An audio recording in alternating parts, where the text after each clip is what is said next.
زویا کی آنکھوں میں نمی بڑھ گئی۔ یہ تو اللہ کی مرضی ہے، اس میں میرا کیا قصور؟ اس کی آواز لرز رہی تھی۔ یہ مگرمچھ کے آنسو اپنے شوہر کے سامنے بہایا کرو جن سے وہ پگھل جاتا ہے۔ میرے اوپر اس دکھاوے کا کوئی اثر نہیں ہوتا۔ صادقہ کا لہجہ پتھریلا تھا۔ آپ ایک ماں ہیں، پھر بھی دوسری ماں کے آنسوؤں کو جھوٹا کہہ رہی ہیں۔ زویا صدمے کسی کیفیت میں تھی۔ میں ماں ہوں، ڈائن نہیں، جو تمہاری طرح اپنے بچے کو کھا جائے۔ ایک اور سنسناتا تیر زویا کے وجود میں پیوست ہو گیا، اور اس سے پہلے کہ وہ مزید اس کی ممتا پر سنگباری کرتی، زویا اپنے کمرے سے نکل کر خاموشی سے کچن میں چلی آئی، جہاں ڈھیر سارے برتن اس کے منتظر تھے۔ وہ چپ چاپ برتن دھونے لگی۔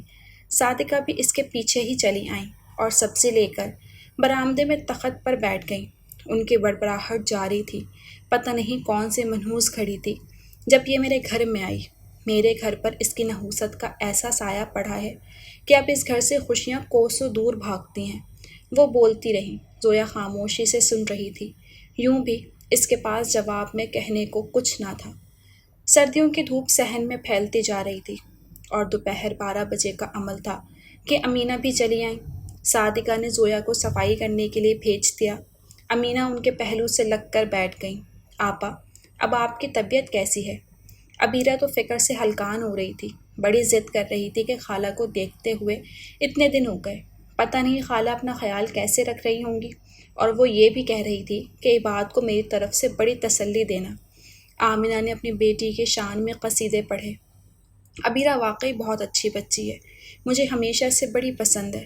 وہ تو میرے بیٹے کی مت ماری گئی کہ وہ زویا کو لے آیا، ورنہ آج سب کچھ عبیرہ کا ہوتا۔ صادقہ نے حسرت سے کہا۔ آپا، ویسے دیر تو اب بھی نہیں ہوئی، عبیرہ اب بھی اس گھر کے لوگوں سے بڑی محبت کرتی ہے۔ اسے تو آج بھی عباد کی بڑی پرواہ ہے۔ کتنے رشتے آئے مگر اس نے ٹھکرا دیے۔ کہتی ہے جو محبت مجھے میرے خالہ خالو کے گھر میں مل سکتی ہے، ویسی محبت بھلا اور کون دے پائے گا؟ امینہ گرم لوہے پر چوٹ مارنے کو تیار تھیں۔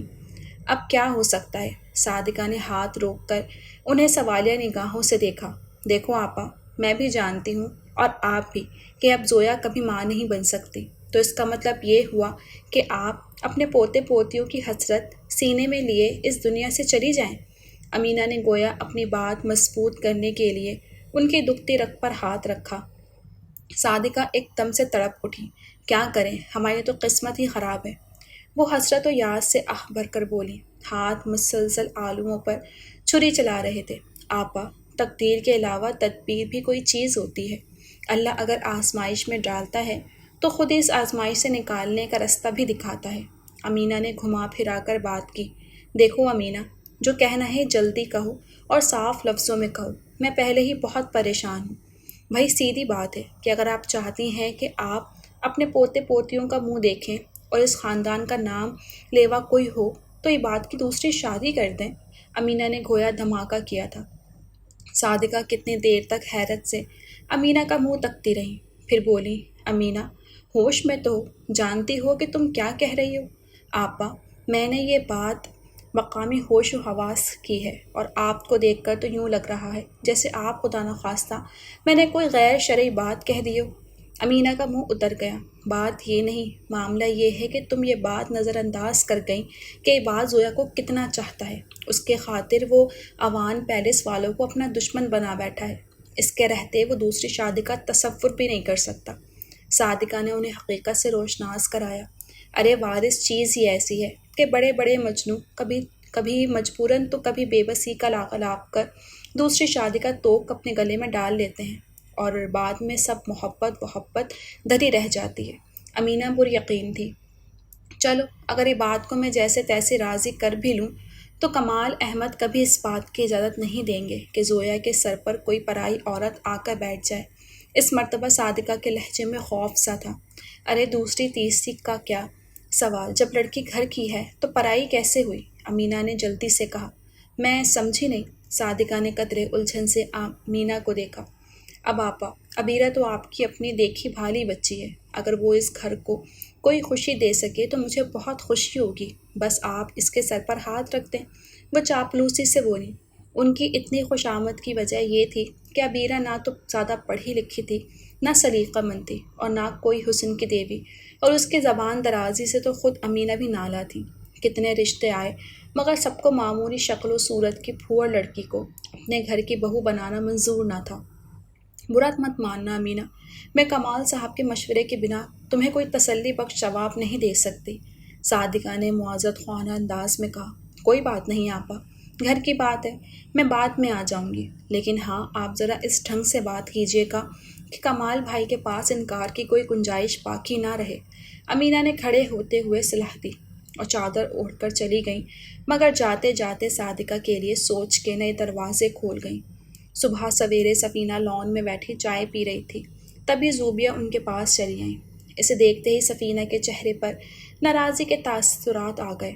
میں آپ سے کچھ بات کرنا چاہتی ہوں، زوبیہ نے خود ہی پہل کی۔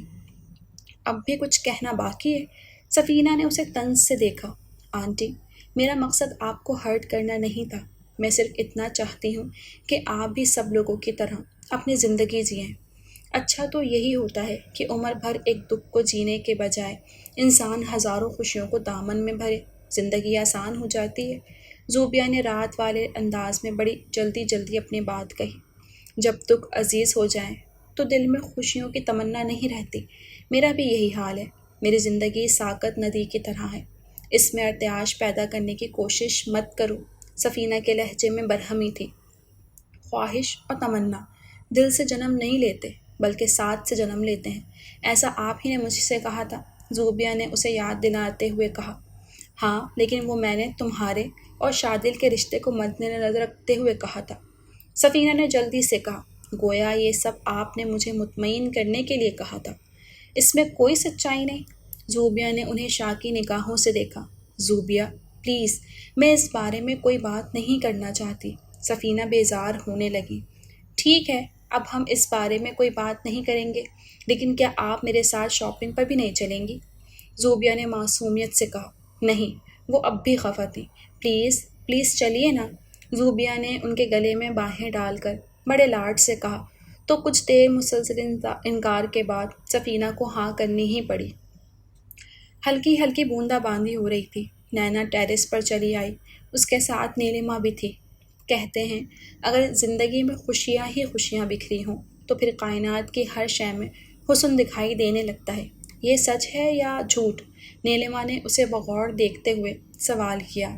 ظاہر ہے سچ ہے، محبت ہو یا خوشی، انسان کی زندگی، اس کی سوچ، اس کو دیکھنے کا ڈھنگ، یہاں تک کہ اس کی ذات کو ہی بدل دیتی ہے۔ نینا نے مسکراتے ہوئے جواب دیا۔ آپ کو شہراز سے محبت ہے یا وہ آپ کی زندگی میں خوشی بن کر آئے ہیں؟ نیلما کا لہجہ طنزیہ تھا۔ نینا نے چونک کر اسے دیکھا۔ یہ کیسا سوال ہے؟ نینا نے حیرت سے پوچھا۔ جتنا عجیب آپ دونوں کا رشتہ ہے، یہ سوال بھی اتنا ہی عجیب ہے، اور سب سے عجیب بات یہ ہے کہ دو بھائیوں کے درمیان ایک عورت، یعنی ایک بھائی سے زندگی نبھانے کے عہد اور پھر دوسرے بھائی سے وفاؤں کا اقرار۔ نیلما کا لہجہ چپتا ہوا تھا۔ شٹ اپ نیلما، تم ہوش میں تو ہو؟ تمہیں مجھ سے اس طرح بات کرنے کا حق کس نے دیا؟ نینا تڑپ اٹھی تھی۔ ہاں، تمام حق تو تمہیں ہی ہے، تم چاہو تو کسی کی زندگی، کسی کی محبت چھین لو اور کوئی اف تک نہ کرے، کیا یہی تمہارا انصاف ہے؟ وہ آپ سے تم پر اتر آئی۔ میں نے کس کی زندگی، کس کی محبت چھینی ہے؟ نینا حیران تھی۔ میری؟ ہاں، شہراز اور میں ایک دوسرے سے محبت کرتے ہیں، لیکن تمہاری وجہ سے مجھے اپنی محبت سے دستبردار ہونا پڑا۔ تم حقیقتاً ظالم ہو۔ نیلما رو رہی تھی۔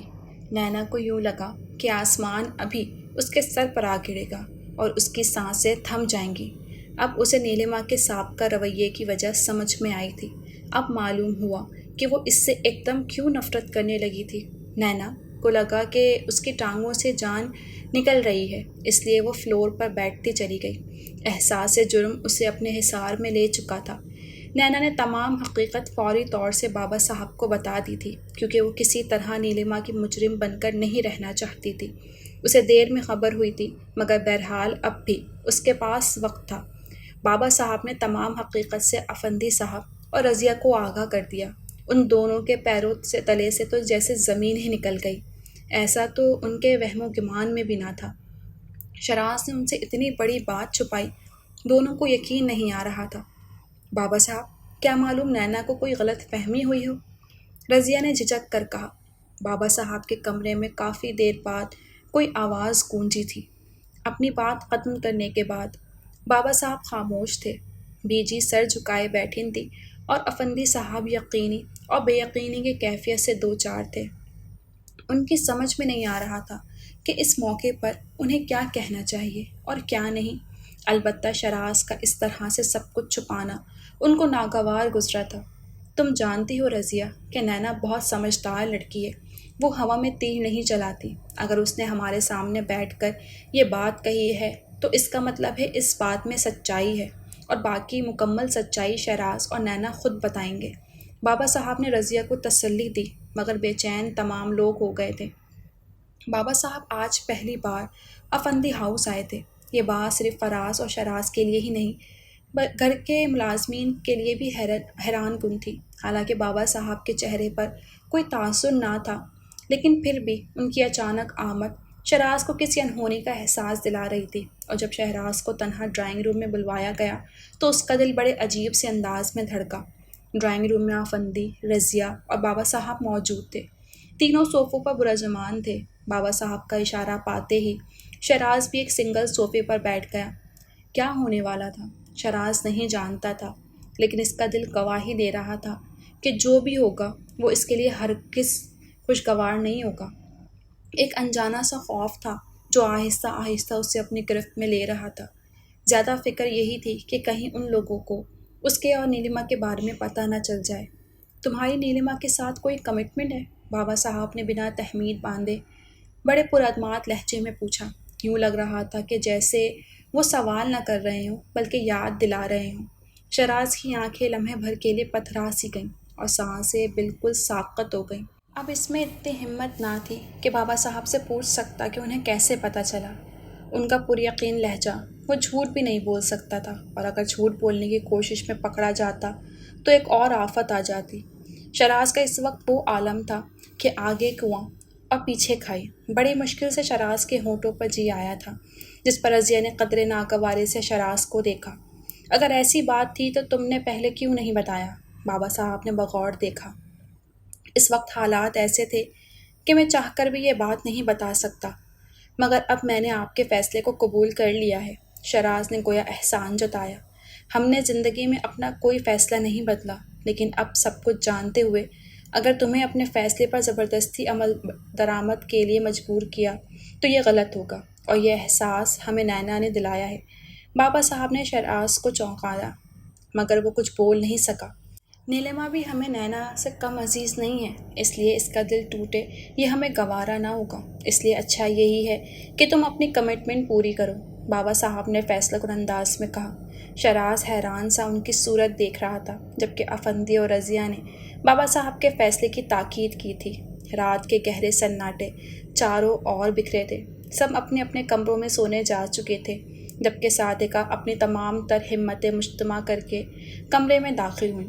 کمال احمد کرسی پر بیٹھے کسی کتاب کا مطالعہ کر رہے تھے۔ صادقہ بیڈ پر جا بیٹھی، پھر بڑی ہمت سے انہیں پکارا۔ کمال صاحب، مجھے آپ سے ایک بات کرنی تھی۔ وہ کہہ تو گئی مگر لہجے میں عجیب سی جھجک تھی۔ کمال احمد نے چہرے کے آگے سے کتاب ہٹا دی اور ان کی جانب متوجہ ہوئے۔ جی، ہو سکتا ہے جو میں کہنے جا رہی ہوں وہ آپ کو اچھا نہ لگے، لیکن میرے فیصلے کو حقیقت پسندی سے دیکھیے گا، کیونکہ میں نے یہ فیصلہ کسی کو دکھ دینے کے لیے نہیں بلکہ حالات کے تحت کیا ہے۔ انہوں نے تحمید باندھی۔ کمال احمد خاموشی سے سن رہے تھے۔ زویا کے ساتھ جو حادثہ ہوا ہے اس کے بعد اب وہ اس خاندان کو وارث نہیں دے سکتی، لیکن میں کبھی نہیں چاہوں گی کہ ہمارا خاندان اس طرح بے نام و نشان رہ جائے۔ صادقہ کہہ کر خاموش ہوئی تو کمال احمد نے نرمی سے کہا، جانتا ہوں، لیکن یہ خدا کی قدرت ہے، ہم صبر کے سوا کیا کر سکتے ہیں؟ ان کے لہجے میں دکھ تھا۔ کچھ تو کر ہی سکتے ہیں، صادقہ نے آہستہ سے کہا۔ آپ جو کہنا چاہتی ہیں صاف صاف کہیے۔ کمال احمد اس مرتبہ ضرورت سے زیادہ سنجیدہ تھے۔ دیکھیے، اگر ہم عباد کی دوسری شادی کر دیں تو شاید ہم بھی اپنے پوتے پوتیوں کو اپنی گود میں کھلا پائیں، صادقہ نے بڑی حسرت سے کہا۔ صادقہ بیگم، مجھے آپ کی خواہش کا احساس ہے، لیکن کیا آپ جانتی ہیں کہ آپ کیا کرنے جا رہی ہیں؟ آپ زویا کے حق کی تقسیم کرنے جا رہی ہیں، اور ایک عورت کے لیے یہ مرحلہ کتنا تکلیف دہ ہوتا ہے آپ کو اس کا احساس تک نہیں، جبکہ آپ خود ایک عورت ہیں۔ کمال احمد کی آنکھوں میں تعصب تھا۔ صادقہ خاموش رہیں تو وہ مزید بولے، آپ کو پتہ ہے کہ آپ زویا کو ایک ایسی غلطی کی سزا دے رہی ہیں جو اس سے سرزد نہیں ہوئی۔ یہ حادثہ تو کسی کے ساتھ بھی ہو سکتا تھا، اور یہ جو آپ دوسری شادی کی بات کر رہی ہیں، تو آپ کیا یقین سے کہہ سکتی ہیں کہ آنے والی لڑکی واقعی آپ کو وہ خوشی دے گی جو آپ چاہتی ہیں؟ انہوں نے سوالیہ نگاہوں سے صادقہ کو دیکھا۔ آپ ہی تو کہتے ہیں کہ امید سے دنیا کا وجود ہے، خدا نے چاہا تو میری مراد ضرور پوری ہوگی۔ وہ پوری یقین تھی۔ اور دیکھیے کمال صاحب، آج تک میں نے آپ کی ہر بات مانی، ہر فیصلے میں ساتھ دیا، یہاں تک کہ اپنی مرضی کے برخلاف عباد کو رہنے کی اجازت دی، زویا کو قبول کیا۔ اب اس معاملے میں آپ کو میری سننی ہوگی۔ پھر میں جو کروں گی اس گھر کے بھلے کے لیے کروں گی۔ میں نہ عباد کی دشمن ہوں اور نہ زویا کی۔ مجھے عباد کی دوسری بیوی بھی چاہیے ہوگی، مگر زویا کی جگہ وہی رہے گی جو اب ہے۔ صادقہ کا انداز یقین دلانے والا تھا۔ اگر عباد اور زویا اس بات پر راضی ہیں تو ٹھیک ہے، لیکن اگر انہوں نے انکار کیا تو خدا را ان سے زبردستی مت کیجیے گا۔ اور جہاں تک میرا سوال ہے، میں تو اب بھی یہی کہوں گا کہ آپ اپنی بہو پر نہیں، بیٹے پر بھی ظلم کر رہی ہیں، اسے 2 کشتیوں کا سوار بنا رہی ہیں۔ بہرحال جو آپ کی مرضی، میں آپ کے فیصلے کے خلاف نہیں بولوں گا، لیکن معاف کیجیے گا صادقہ بیگم، میں اس فیصلے کے حق میں بھی نہیں ہوں۔ کمال احمد صاف گوئی سے بولے۔ صادقہ کو برا تو لگا، مگر وہ اسی میں خوش تھی کہ کمال احمد نے فیصلے کا اختیار انہیں دے دیا۔ اب اگلا مرحلہ عباد کو راضی کرنا تھا۔ سفینہ کی 2-3 مرتبہ ناصر شاہ سے ملاقات ہو چکی تھی، اور اتفاق تھا کہ ایسے میں ہمیشہ ان کے ساتھ زویا ہی ہوتی تھی۔ ایک مرتبہ بھی انہیں نہیں لگا کہ زویا کی پلاننگ بھی ہو سکتی ہے۔ ہاں، اس دن سفینہ کو بہت عجیب لگا جب زوبیہ ناصر شاہ کو بابا صاحب سے ملوانے لے آئی۔ حوالہ اس نے یہی دیا تھا کہ وہ زوبیہ کے ہسٹری کے پروفیسر ہیں۔ اس میں کوئی قابل اعتراض بات نہیں تھی، اس لیے سب ان سے خوش دلی سے ملے۔ بابا صاحب کو ان کے لہجے کا دھیما پن اور ٹھہرا ہوا لہجہ بہت اچھا لگا۔ ان کی بات چیت سے ہی سب نے اندازہ لگا لیا کہ وہ اچھے خاندان سے تعلق رکھتے ہیں۔ بابا صاحب نے انہیں کھانے پر روک لیا اور جاتے وقت انہیں دوبارہ آنے کو کہا تھا۔ ناصر شاہ کے جانے کے بعد بھی سب انہی کے متعلق گفتگو کر رہے تھے۔ زوبیہ کا انہیں یہاں لانے کا مقصد ہی یہ تھا کہ سب ان سے مل لیں، تاکہ پھر وہ اس گھر میں آتے آتے ایک دن سفینہ کی زندگی میں بھی آ جائیں۔ سب کچھ زوبیہ کو اکیلے کرنا پڑ رہا تھا۔ ان دونوں وہ زویا کو بہت مس کرتی تھی۔ اسے وہ دن بہت یاد آتے جب چھوٹی چھوٹی باتوں کے لیے ایک دوسرے کی مدد درکار ہوتی تھی۔ زوبیہ نے کاموں سے فراغت پاتے ہی ٹیرس پر جا کر زویا کو فون کیا تھا اور تمام باتیں زویا کو بتائیں۔ وہ اس کے مضبوط ارادے اور نیک نیتی پر اسے داد دیے بنا نہ رہ سکی۔ زویا نے اس کا حوصلہ بڑھایا، اور جب وہ فون بند کر کے پلٹی تو اپنے پیچھے سفینہ کو کھڑے پا کر وہ بری طرح سے لرز گئی۔ آنٹی، آپ کب آئیں؟ زوبیہ نے خود کو نارمل ظاہر کرنے کی کوشش کی، مگر اندر ہی اندر وہ ڈر رہی تھی کہ کہیں اس کا بھانڈا تو نہیں پھوٹ گیا۔ تو تم اب تک میرے ساتھ کھیل کھیل رہی تھی؟ سفینہ کے لہجے میں تعصب تھا۔ نہیں آنٹی، میں تو بس وہ صفائی دینا چاہتی تھی، مگر اس سے پہلے ہی سفینہ بول پڑی۔ تمہیں یہ حق کس نے دیا کہ میری زندگی کے فیصلے کرتی پھرو؟ اب تم یہ سوچو گی کہ میرے لیے کیا بہتر ہے اور کیا نہیں؟ وہ سخت خفا تھی۔ زوبیہ نے نگاہیں جھکا لی۔ وہ پھر گویا ہوں، مجھے تم سے یہ امید ہرگز نہیں تھی، لیکن تمہیں یہی کرنا تھا آخر تو تم ہو تو جہازیب علی اوان کی بیٹی نہ۔ آج پہلی مرتبہ اس نے سفینہ کے لہجے میں اپنے لیے نفرت محسوس کی تھی۔ اس نے دکھتے سفینہ کو دیکھا۔ اس شخص نے مجھے زخم دیے اور تم ان زخموں کو کریت رہی ہو۔ ان کی آنکھوں میں نمی اتر آئی۔ زوبیہ ان سے بہت کچھ کہنا چاہتی تھی، مگر شاید وہ کچھ بھی سننا نہیں چاہتی تھی، اس لیے مزید وہاں نہیں رکی تھی۔ یہ کیا ہو گیا؟ میں تو ان کی خوشیاں تلاش کرنے نکلی تھی، کیا خبر تھی کہ وہ قطرہ قطرہ ان کے لیے غم سمیٹ رہی ہوں۔ یا اللہ، یہ مجھ سے کیا ہو گیا؟ یہ میں نے کیا کر دیا؟ زوبیہ کو ڈھیروں پچھتاوے نے آن گھیرا۔ شراز نے کئی مرتبہ نینا کو فون کرنے کی کوشش کی، مگر ہر مرتبہ اس کا موبائل آف ملا۔ گھر کے نمبر پر کوشش کی تو نینا کے علاوہ باقی سب کی آوازیں سنائی دیں۔ شراز نے بیزار ہو کر ریسیور کرڈائل پر رکھ دیا اور ٹی وی لاؤنج میں چلا آیا۔ صوفے پر بیٹھ کر وہ بظاہر ٹی وی دیکھنے لگا، مگر دھیان نینا میں تھا۔ وہ یہ بھی نہیں جانتا تھا کہ اب وہ اسے کس حق سے اور کیوں فون کر رہا ہے، لیکن پتہ نہیں کیوں ایسا لگ رہا تھا کہ اس وقت اس سے بات کرنے سے ضروری اور کوئی کام ہی نہ ہو۔ بے دھیانی میں شراز کے ہاتھ سے بٹن دبا اور والیوم کھلتا چلا گیا۔ لاؤنج میں ایسا شور برپا تھا جیسے دو فوجیوں کے درمیان جنگ کا سماں ہو، مگر شراز کے اندر اتنا سناٹا، اتنی خاموشی تھی کہ شور کا احساس تک نہیں ہوا۔ فراز ٹی وی لاؤنج میں داخل ہوا تو بے اختیار اپنے کانوں پر ہاتھ رکھ لیے۔ ٹی وی پر نگاہ ڈالی تو شراز کا سب سے ناپسندیدہ سنگر بے ہنگم ڈانس کے ساتھ بے تکا گانا گا رہا تھا۔ فراز نے آ کر اس کے ہاتھ سے ریموٹ لیا تھا۔ شراز چونک گیا۔ فراز کے برابر ہی بیٹھا تھا۔ تم تو بہت ہلکی آواز میں ٹی وی دیکھنے کے عادی ہو، پھر آج کیا ہوا کہ اپنے ناپسندیدہ سنگر کا پروگرام بھی اتنی تیز آواز میں دیکھ رہے ہو؟ فراز حیران تھا۔ ہاں، بس وہ پتہ نہیں چلا۔ شراز کے الفاظ جیسے خود اس کی گرفت میں نہیں آ رہے تھے۔ مجھے ایسا کیوں محسوس ہو رہا ہے شراز کہ تم اب بھی کنفیوز ہو، جیسے تم فیصلہ نہ کر پا رہے ہو کہ تمہیں زندگی میں کیا چاہیے۔ فراز کے اتنے صحیح تجزیے پر وہ دل ہی دل میں حیران ہوا تھا۔ ویسے اب تو تمہارا کنفیوژن ختم ہو جانی چاہیے، کیونکہ تمہیں وہ مل رہا ہے جو تم نے چاہا تھا۔ اب تم اپنی زندگی، اپنے فیصلوں کے مالک ہو۔ تم اس رشتے سے بھی آزاد ہو گئے جو سب زبردستی تمہاری زندگی میں شامل کرنا چاہتے تھے، ایک انچاہا رشتہ جو بننے سے پہلے ہی ٹوٹ گیا، اور آج نہیں تو کل ٹوٹنا تھا ہی، کیونکہ بے بنیاد رشتوں کا انجام یہی ہوتا ہے۔ فراز نے سنجیدگی سے کہا تو شراز اسے خالی خالی نگاہوں سے دیکھتا رہا، یوں جیسے اس کے سمجھ میں نہ آ رہا ہو کہ فراز کس کے متعلق بات کر رہا ہے، کیونکہ اس وقت اس کا دھیان صرف اور صرف نینا کی طرف تھا۔ وہ فہد کی طبیعت کے متعلق سوچ سوچ کر پریشان تھا کہ نہ جانے اس وقت فہد کیسا ہوگا۔ فراز بھائی، اوان پیرس چلیں؟ فراز کی ڈھیر ساری باتوں کے جواب میں اس نے مختصر سا سوال کیا۔ فراز نے قدرے حیرت سے اسے دیکھا، جیسے شراز نے کوئی انہونی بات کہہ دی ہو۔ کیا بات ہے؟ آج مجھے ایسے کیوں دیکھ رہے ہیں؟ شراز نے پوچھا۔ وہاں کیوں جانا ہے؟ فراز کی حیرت برقرار تھی۔ فہد کی طبیعت ٹھیک نہیں تھی نا، اس لیے بس اسے دیکھنے کے لیے۔ نہ جانے کیوں شراز کو اپنے کہے ہوئے الفاظ بڑے کھوکھلے سے لگ رہے تھے۔ دوسروں سے انسان ہزار جھوٹ کہے، لیکن خود سے اگر صرف ایک سچ کہہ لے تو اس کی زندگی کی تمام مشکلات کا حل نکل آئے گا۔ مگر افسوس کی بات یہ ہے کہ انسان اپنے آپ سے سب سے زیادہ جھوٹ بولتا ہے۔ فراز نے بڑے سلیقے سے اسے احساس دلایا تھا کہ وہ جس راہ پر جا رہا ہے وہاں اس کے لیے کچھ نہیں، کیونکہ اس کی منزل تو کہیں اور ہے۔ آپ کا کہنے کا مطلب ہے کہ نیلما میرا غلط انتخاب ہے؟ اس نے فراز کی باتوں سے یہی نتیجہ اخذ کیا۔ کیا غلط ہے اور کیا صحیح یہ تم جانتے ہو، کیونکہ یہ سراسر تمہارا فیصلہ ہے، اس میں کسی کا عمل دخل نہیں، اور اگر فیصلہ کر سکتے ہو تو تمہیں اس فیصلے کی خوبیوں اور خامیوں کا اندازہ بھی ہونا چاہیے، یہ کوئی اور تمہیں نہیں بتا سکتا۔ اس مرتبہ فراز کا لہجہ کافی غصیلا تھا۔ شراز خاموش ہو گیا۔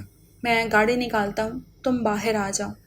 فراز اتنا کہہ کر لاؤنج سے باہر نکل گیا۔ کیا واقعی وہ خود سے جھوٹ بولنے کی کوشش کر رہا تھا؟ شراز خود سے الجھتا ہوا باہر کی جانب بڑھا۔ شراز اوان پیلس آ تو گیا، مگر نہ جانے کیوں اسے سب کی نگاہیں عجیب سی لگ رہی تھیں۔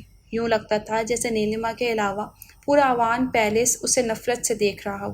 وہ سب کے درمیان بیٹھ کر متلاشی نگاہوں سے ادھر ادھر دیکھ رہا تھا، مگر نینا اسے کہیں دکھائی نہیں دی۔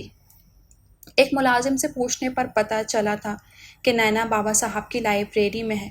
وہ لائبریری میں آیا تو نینا میز پر بے ترتیب رکھی کتابوں کو مختلف شیلف میں رکھ رہی تھی۔ شراز کو اپنے سامنے دیکھ کر وہ حیران ہوئی تھی۔ آپ اس وقت یہاں؟ پھپھو تو ٹھیک ہے نا؟ انکل اور فراز بھائی؟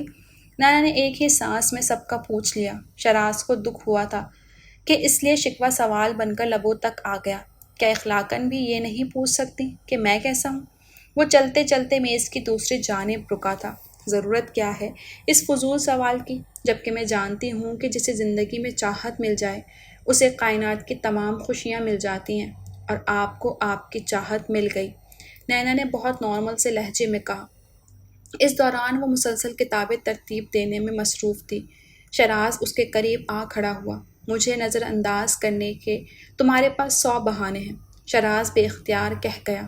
اگر جانے انجانے میں آپ کو نظر انداز کر بھی دوں تو فرق کیا پڑتا ہے؟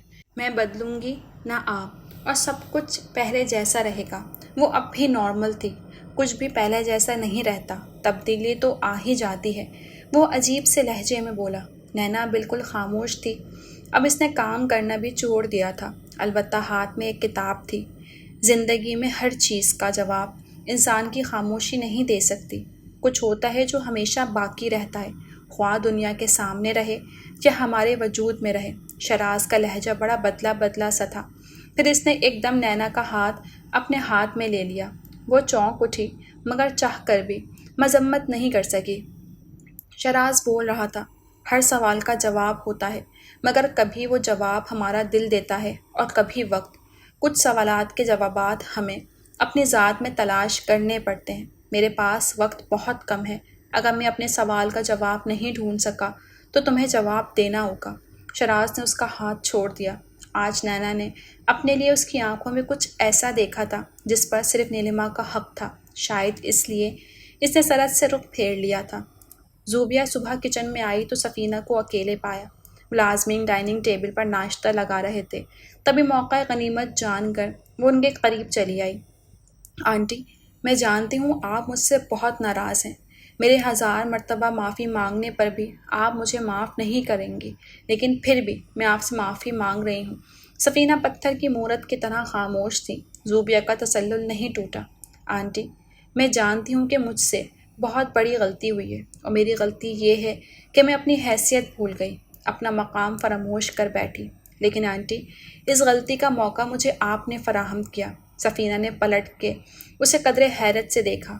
آپ نے مجھے اتنا پیار دیا کہ میں جہانزیب علی اوان کے بجائے آپ کی بیٹی بن گئی، ان کے اور آپ کے متعلق سوچنے لگی، اور آپ بھی شادل کی طرح ہر روز مجھے اس تلخ حقیقت کا احساس دلاتی جو ہم سب کے درمیان وجہ نفرت ہے، تو میں ایسی جرت کبھی نہ کرتی۔ زوبیہ کی آنکھوں میں نمی اتر آئی۔ سفینہ اب بھی خاموش تھی۔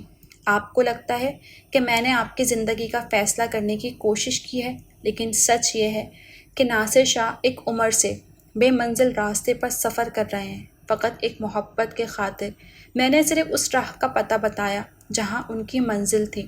آپ کو پاپا سے یہی شکایت ہے کہ انہیں آپ کی محبت کا احساس تھا، نہ وفاؤں کا پاس، صرف اس لیے آپ آج تک انہیں دل سے معاف نہیں کر پائیں، اور آج آپ بھی زندگی کے اسی موڑ پر کھڑی ہیں جہاں کبھی پاپا تھے، اور آپ کی جگہ پر ایک ایسا شخص کھڑا ہے جس نے بنا کسی شرط کے کئی مسافتیں طے کی ہیں، جبکہ ان کے پاس منزل کا کوئی یقین بھی نہیں تھا۔ جس طرح آپ نے پاپا کا انتظار کیا، بالکل اسی طرح ناصر شاہ نے بھی آپ کا انتظار کیا ہے۔ کہتے ہوئے وہ خود درد سے گزرا ہو وہ دوسروں کو کبھی درد نہیں دیتا۔ یہی سوچ کر میں انہیں یہاں تک لائی کہ کسی ایک انسان کو تو اس کی منزل مل جائے۔ میری نیت بالکل صاف تھی۔ بہرحال آج کے بعد میں بھی آپ کے ذاتی معاملات میں دخل اندازی نہیں کروں گی، لیکن خیر آخری مرتبہ اتنا ضرور کہوں گی کہ ناصر شاہ کو خالی ہاتھ مت لوٹائیے گا، ورنہ یقین جانیے آپ تمام عمر خود کو معاف نہیں کر پائیں گی۔ زوبیہ چند لمحوں کو خاموش ہوئی، پھر بولی، میں جانتی ہوں مجھے یہ سب کہنے کا کوئی حق نہیں، لیکن معاف کیجیے گا آنٹی، آپ کو بھی کسی کے جذبات اور احساسات سے کھیلنے کا کوئی حق نہیں۔ وہ ہمیشہ کی طرح صاف کو اور نڈر تھی۔ اگر آپ ان سے محبت نہیں کر سکتی تو کم از کم ان کے انتظار کو مان تو دے سکتی ہیں۔ وہ ملتجی تھی۔ ایک بار پھر سفینہ کے لب خاموش تھے۔ میں جانتی ہوں میرے کچھ بھی کہنے سے آپ کا فیصلہ نہیں بدلے گا، لیکن میں پھر بھی دعا کروں گی کہ ناصر شاہ کو اس کی منزل مل جائے۔ زوبیہ اتنا کہہ کر چلی گئی اور سفینہ کے سوچنے کو بہت کچھ چھوڑ گئی۔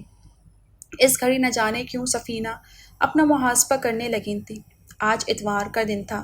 زویا اور کرن گھر کی صفائی ستھرائی میں لگی ہوئی تھی، تبھی موقع پا کر صادقہ عباد کو اپنے کمرے میں لے گئیں، جہاں کمال احمد کرسی پر برجمان چہرے کے آگے اخبار پھیلائے بیٹھے تھے۔ خیریت تو ہے نا امی؟ آپ نے مجھے یہاں اس طرح کیوں بلایا ہے؟ آخر وہ کون سی بات ہے جو کرن اور زویا کے سامنے نہیں ہو سکتی؟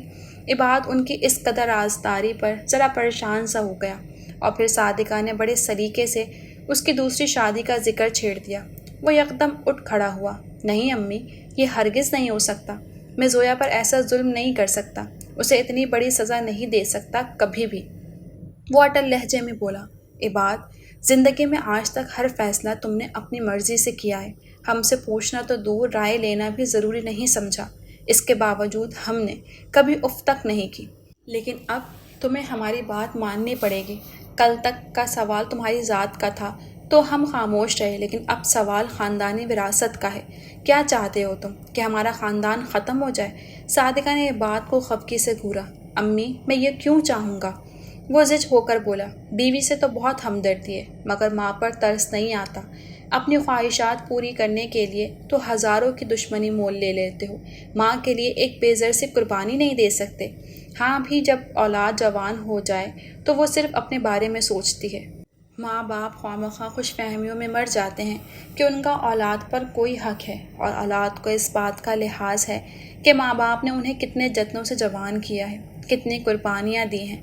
وہ رونے لگی۔ عباد بیزاری سے اٹھ کر باہر نکل گیا۔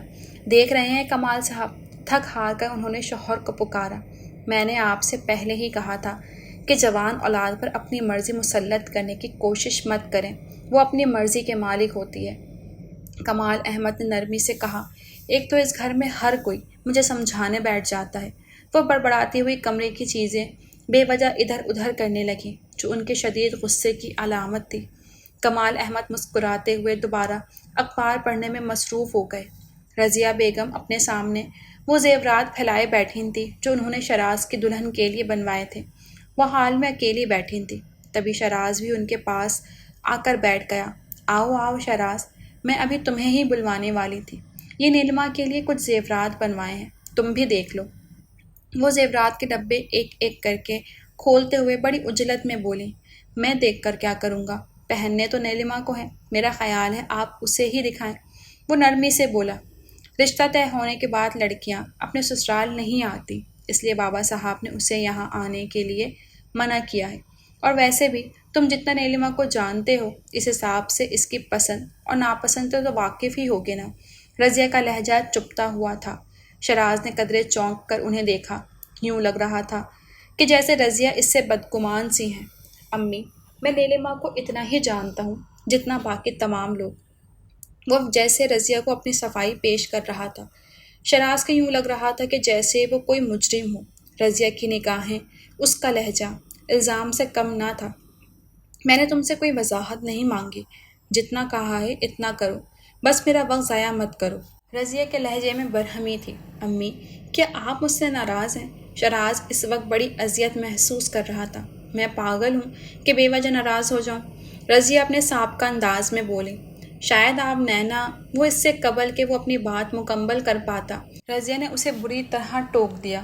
خبردار، جو تم اس کا نام بھی اپنی زبان پر لائے۔ اب اس کا اور تمہارا ایسا کوئی تعلق نہیں جو تم اس قدر بے تکلفی سے اس کا نام لو۔ بہتر ہوگا کہ اب تم اسے سعد کے حوالے سے دیکھو اور اس کے اور سعد کے رشتے کو یاد رکھو۔ ان کے لہجے میں سختی تھی۔ شراز کو لگا کہ جیسے وہ اسے جتا رہی ہیں۔ یہ سختی وہ بخوبی سمجھتا تھا کہ ان کے دل میں کیا ہے۔ جی، وہ اتنا کہہ کر وہاں سے اٹھ گیا تو رضیہ نے بڑی حسرت سے تمام زیورات کو دیکھا۔ کاش یہ زیورات میری نینا کا مقدر ہوتے۔ صادقہ نے بات کو راضی کرنے کی بہت کوشش کی، مگر اس کی نہیں ہاں میں نہیں بدتی تھی۔ نتیجتاً صادقہ نے کھانا کھانا چھوڑ دیا۔ کمال احمد کو ان کی بلیک میلنگ پسند نہ آئی۔ انہوں نے اپنے تین بہت سمجھایا، مگر اس مرتبہ صادقہ نے ان کی بھی ایک نہ سنی۔ عباد نے صبح صبح انہیں منانے کی بہت کوشش کی، لیکن وہی دھاک کے تین پات، وہ بھی عباد کی ماں تھی، اس لیے انہوں نے بھی اپنی ضد نہ چھوڑی۔ عباد ان کے کمرے سے باہر آیا تو چہرے پر بڑی سخت بیزاری تھی۔ زویا اور کرن ڈائننگ ٹیبل پر ناشتہ لگا رہی تھیں، تبھی عباد کو باہر کی طرف جاتے ہوئے دیکھ کر زویا نے پکارا، عباد، ناشتہ تو کر لیجئے۔ اس کے لہجے میں نرمی تھی۔ میری ماں بھوکی ہے اور تمہارا خیال ہے کہ میں کھانا کھا لوں گا، لیکن بہرحال تمہیں ان سب کی کیوں پرواہ ہونے لگی؟ وہ میری ماں ہیں، تمہاری تو نہیں کہ ان کے بھوکا رہنے سے تمہیں تکلیف ہو۔ عباد یکدم سے اس پر برسنے لگا۔ زویا بت بنی عباد کو دیکھ رہی تھی، جبکہ کرن کو اس کا انداز بڑا ناگوار گزرا تھا، مگر اس وقت وہ میاں بیوی کے درمیان نہیں بولنا چاہتی تھی، اس لیے خاموش تھی۔ عباد اب بھی بول رہا تھا، اگر تمہیں اتنی ہی بھوک لگ رہی ہے تو تم کھا لو، کسی نے تمہیں منع نہیں کیا ہے۔ وہ اتنا کہہ کر دروازے سے باہر نکل گیا۔ زویا کی آنکھوں میں نمی اتر آئی۔ کرن نے اس کے شانے پر ہاتھ رکھا۔ کچھ نہیں ہوا کرن، تم بیٹھو نا، ناشتہ کرو، تم نے ابھی یونیورسٹی بھی جانا ہے۔ زویا نے جلدی جلدی اپنے آنسو صاف کیے اور زبردستی مسکراہٹ